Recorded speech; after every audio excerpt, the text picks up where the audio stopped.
I buy Classic Mercedes tools.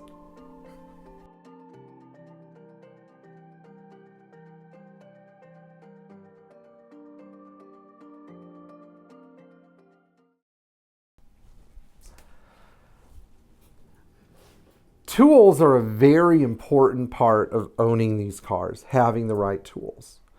And the tools aren't as rare as they seem. So if you want to have your own collection of Classic Mercedes, or you want to be able to service your Classic Mercedes, I'm going to give you a strategy for the acquisition of tools and how to find them, what to use, and what to do with them when you're done. Let's begin. Let's say that I have a 123 series car and I want to rebuild the front end. I was actually talking to Austin, one of our subscribers, about this last night. There are two special tools I'm going to need: a telescoping spring compressor and the lower ball joint press. Why? Because using a hydraulic press to press lower ball joints in a 123 series car doesn't work very well. I tried it when I was 19 and I said, screw this, there's no way. Second of all, spring compressors. If you're compressing a spring, you're putting your life in danger.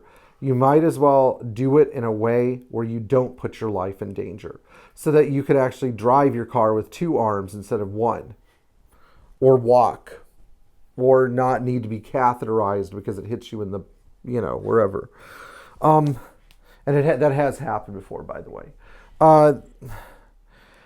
Now, finding these tools can represent some extreme difficulty, but we're going to try to clear up where I find tools and how to locate the tools you're going to need for a job. So number one, what tools are you going to need? Well, Mercedes let you know about this one of two ways. One, in every factory service manual for each job, there will be a listing of all the tools you're going to need. Another great reason to buy genuine Mercedes literature. Number two, there was a tool guide that Mercedes published in 1975 that covered most of the tools you're going to need for the cars from the 60s, 70s, and even into the early 80s. Because in 75, you still had the ball joint press for the 116. You still had the tie rod separator tool. You still had things like the brake pad removal pliers. Why is he calling? Well, he knows I'm at work. Oh, I'll call Vince back. Hey, Vince. I'm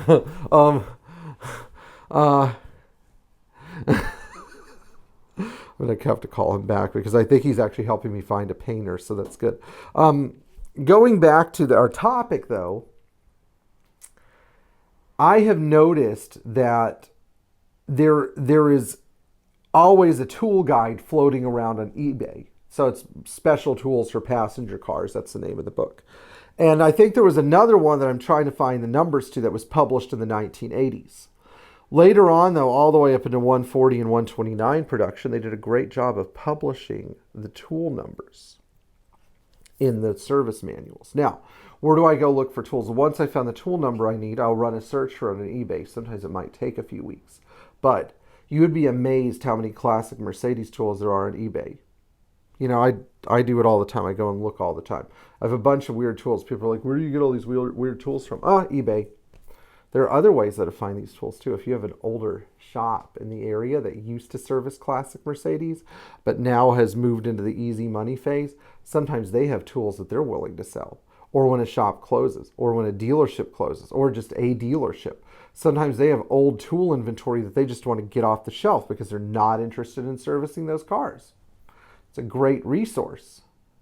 Number three, other enthusiasts. Sometimes I go on forums or Facebooks. Hey, does anybody have this tool for sale? Sometimes you'll find people on forums that are saying, hey, I'm getting ready to sell this tool.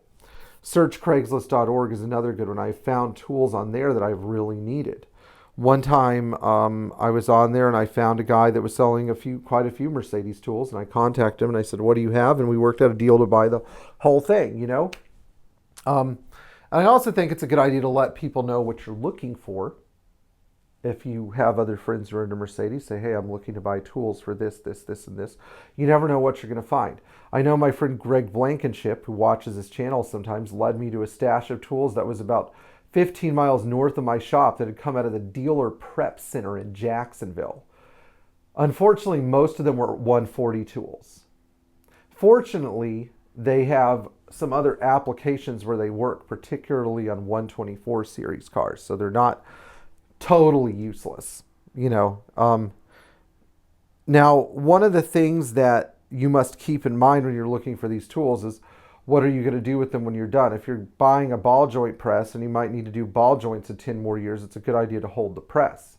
But if you don't think you're going to be doing ball joints in 10 years, you know, or I don't know, you sell the car or something to buy an older, cooler Mercedes, maybe you can, you know, it's a good idea sometimes to pass your tools on to another enthusiast who may need them. So think of it this way. Those things will always have value. They're a safe place to park money because classic Mercedes tools cannot be easily replicated or duplicated. Some people have tried, like Mercedes Source, and usually their tools are just subpar pieces of junk that nobody wants. You know, a common example I think of are the valve adjustment tools. Sometimes I'll find a set on eBay of Hazette or Heiko valve adjustment wrenches for $70 to $100. The full set, the 30 millimeter 12-point wrench, the two 14 millimeter wrenches. I'll find them for sale on eBay, and once I find them for sale on eBay for $70 or $100, if I buy a set, I'll meet an enthusiast that needs them, and I'll be able to get my money back out of them, you know, and be able to help somebody maintain their own car. So, you know, it's a good place to put some money. Sort of. Okay, well, I hope you enjoyed this video. Please like, share, and subscribe. Enjoy working on your own classic Mercedes. And I will see you guys in the future. And thank you to all of our Patreons. We'll